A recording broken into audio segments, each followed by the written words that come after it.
There's a new article discussing the droves of people that moved throughout the pandemic and how a lot of them have regret.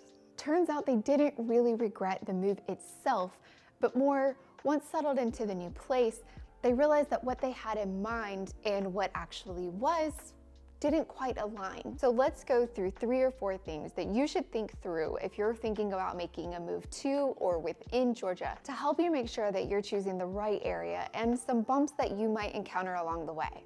I'm Ashley Lazarian. I'm a local realtor in the suburbs north of Atlanta, and I help people buy and sell in these communities every day. I'd love to connect with you, so reach out to me at the information below. But first, let's talk about a few things you need to know. When I first got married, my husband and I moved from our Duluth apartment over to Flowery Branch. 2 years and 2 kids later, we decided to make a local move over to the city of Suwanee for a multitude of different reasons. Now, the people in this article are like a lot of my clients. They're relocating in from places like Miami, LA, New York, and making a move to the suburbs of Atlanta. Many of them have been thinking about making this move for years, but when the pandemic hit, those future plans turned into tomorrow.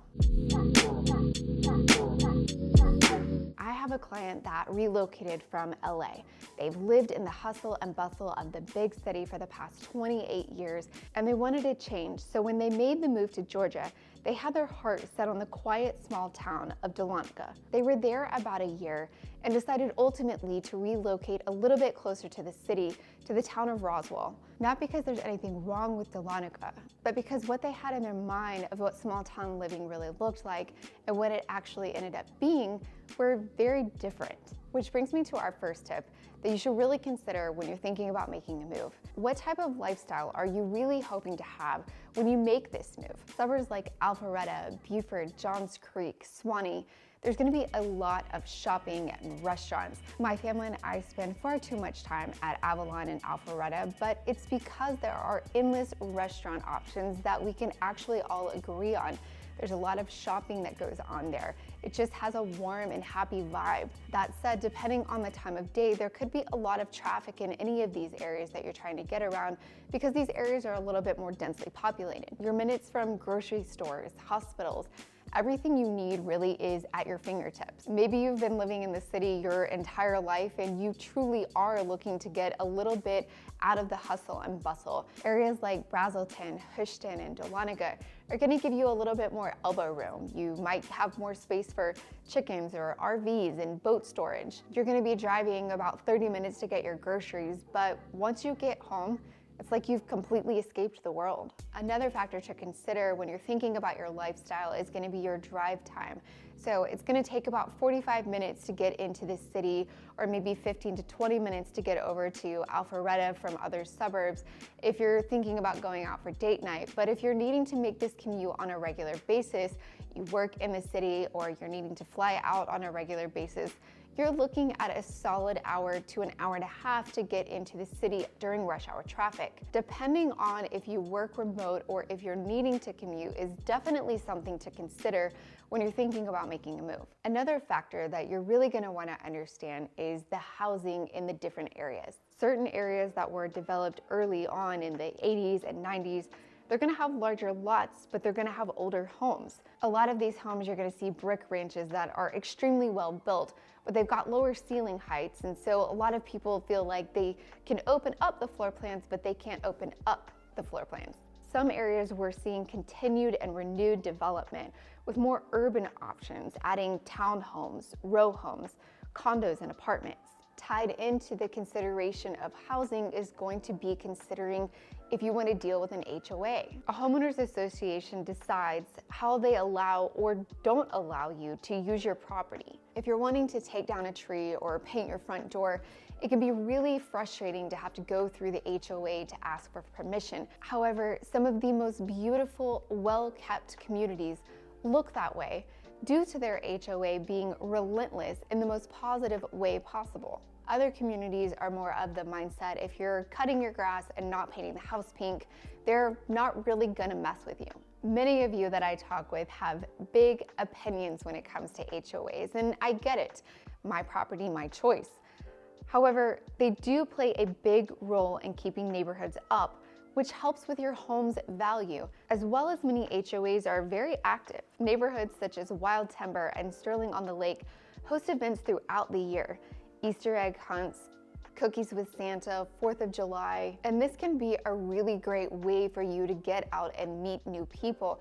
And this really brings us to our fourth thing, and it probably should have been number one, but it's community. Community is incredibly important, especially when you're moving to a new place. It's hard enough as we age and our kids age and their friend groups change, therefore our friend groups change. There's different ways to get connected when you move to a new town.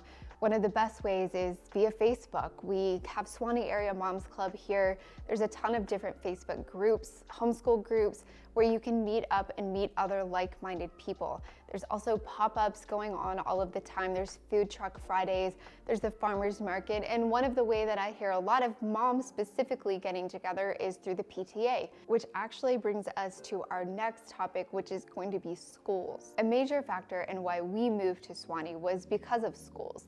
My kids were still really young and this wasn't a factor yet, but it would be soon.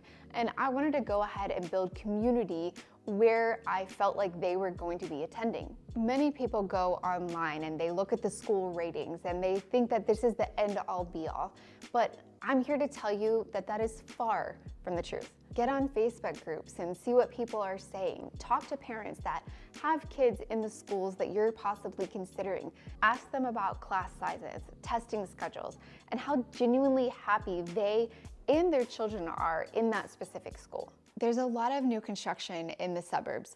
Growing up here and now raising a family here, it's really interesting for me to think about what things looked like 20 years ago, what they currently look like today, and what's gonna continue to be built out in the future. Which brings me to the last tip I would give you. When you're moving to a new area, it's important to talk to your realtor about future growth plans. If you're thinking about buying a home and the tipping point for that specific home is the beautiful view of the pastures out your kitchen window, it's important to gain clarity on if that property has plans to be developed in the near future. If in the next few years your view is going to be changed to a commercial building or maybe a future development, that may have swayed you from choosing that particular home. No realtor has a crystal ball. However, we do have the ability to make sure that you know what's lined up and what's probably coming in the next couple of years, but not all realtors are going to make that effort.